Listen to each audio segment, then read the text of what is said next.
Isinagawa sa Marawi City ang ceremonial turnover ng mga isinukong armas bilang bahagi ng patuloy na kampanya para sa kapayapaan at seguridad sa rehiyon. Nakatutok dyan si Patrolwoman Angela Bandarlipe.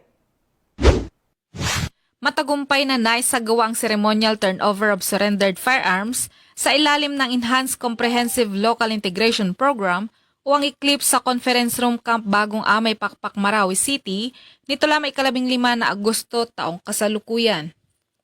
Sa naturang seremonya, formal na isinuko ni Police Major Filmir M. Supat, QMS-PA Supply Officer ng 103rd Brigade Philippine Army, ang 11 iba't ibang uri ng armas kay Police Lieutenant Colonel Jamal Christopher O. Adjong, Deputy Provincial Director for Operations ng Lanao del Sur Police Provincial Office, na kung saan ito ay sinaksihan ni Honorable Kadir D. Inder Jr., Provincial Director ng Ministry of the Interior and Local Government.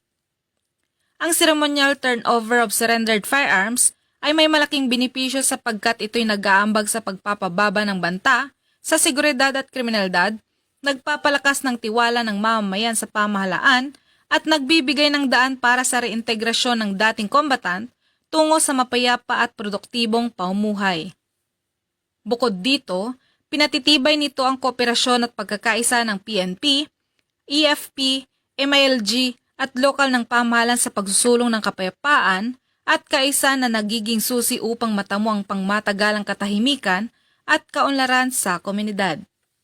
Mula rito sa Rio ng Bangsamoro, ako ang iyong Police News Network Correspondent, Patrolwoman Angela Bandarlipe, alagad ng batas, tagataguyod ng Balitang Pulis.